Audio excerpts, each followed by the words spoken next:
I said we were going to get to the photos in this book. You have two specific photos that you wanted to talk us through. I'm going to let you find them. I'm just going to give the picture part to you here. And tell us why you decided to add these pictures. What importance did they have? I thought to add to the book, we should put some more historical context in.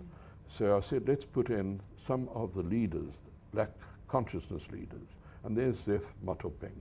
There's Philip Kosana, who led the march in Cape Town in March 1960. And there's Anton Lembedi, because Anton Lembedi was the father of African nationalism in this country in the 1940s. AP and Da took over from him. Sibukwe took over and extended it and refined the thinking and turned more to Africa, very African. And then Steve Biko came after him. That was the progress of what became known as black consciousness. Then I've got Lebalo, who totally destroyed the PAC. He was the leader in exile, and that was not good. And Madzunya, who plays a role in the story. And then the white leaders, Milan, who started in 48, Verwoerd, Forster, Kruger, the Minister of Justice. And I thought it was a good idea to give that historical context. And then the two pictures I prize most are, I got them from the Fort Hare Library. And this is of Fort Hare in the 1940s, when Sibukwe was there. And this is a picture of Wesley House, where he was a student, and of the Students' Union, where all the mass meetings took place. And I spent a lot of time sitting, looking at this picture, and imagining Bob on the balcony, standing there with his friends. Amazingly, because Fort Hare produced so many of the leaders of this region, Mandela, Nsuma Kekle in Lesotho, Mugabe, all in the 40s. In Malawi, all sorts, Godfrey Pitchie from South Africa, amazing leaders. There were not more than about 315 students in the 1940s at this institution, way off in Alice. And yet it produced, somehow this was a crucible for these people all emerging. So these two pictures I really loved totally. The rest I put in some background, and I offered the publisher some more pictures of my family at the time with Bob, and they liked them. And that's what makes up all the new pictures. It's a lovely one of Bob with my son, who's now 40 and a rabbi. So yes, thank you. Thank you. Now, tell me, before we were chatting, you were telling me about your grandkids. How important is it for South Africans to tell the stories of these people in the book to their children and their grandchildren? I've been wanting, and I've floated the idea several times, said what should be done, and I hope some commercial company would pick it up. These names I've been mentioning to you, their stories should be put into little small booklets, just small ones, and distributed to school kids so people know who took part in the struggle.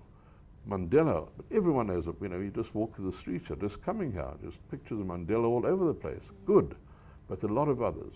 I mean, just in Cape Town, Tommy Ngwenya, who knows the name? Tommy Ngwenya was the ANC chairman in Cape Town way back in the 1950s when I knew him. The most wonderful man, strong, courageous, stood up against apartheid. He was actually from Rhodesia, and they finally deported him. And when he got to Rhodesia, the Smith government banished him to a remote area. And I actually tracked him down and went to see him. And he was living in the middle of nowhere in poverty, this lonely man, and he died there. But he gave himself, when he was in South Africa, to the struggle. There were people like him. There was Barney Zacken, a lawyer in Cape Town, who, you know, in those days, there were perhaps 3 lawyers in South Africa who would act in these attorneys, not the advocates, attorneys who would take on political cases. 3, 4. 1 in Durban, 1 or 2 in Johannesburg, 1 or 2 here. That was it. Barney was one of them. He got banned. Life was made impossible for him. He left the country. But that guy did it, no rewards, just because he believed in it. And these are the people who need to be honored and remembered. These are the people that kids in this country should be growing up, knowing about, admiring and saying, hell, about Sibukwe, in fact, there's a particular lesson. You look at his background. His parents, mother was illiterate. The father had gone up to a low standard in school. I think could sign his name, could read a bit. They were obsessed with books. The mother worked as a domestic servant, would bring home books from the white family. She'd go to the white library, and the discarded books she would bring home. And the kids had to read, read, read. Sibukwe emerged, one of the great intellectuals of the country.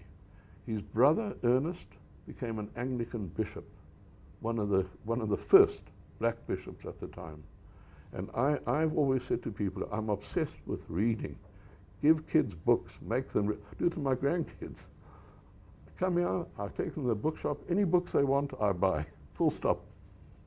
They must love you. They do, because they want into reading. Yeah. They love it. No, once they get into it. I mean, just last week I bought the 8-year-old a first dictionary, and I'm teaching her now to use a dictionary. This is the way forward. That's the example of Sibukwe for this country. Benjamin, thank you very much for coming in. Thank you.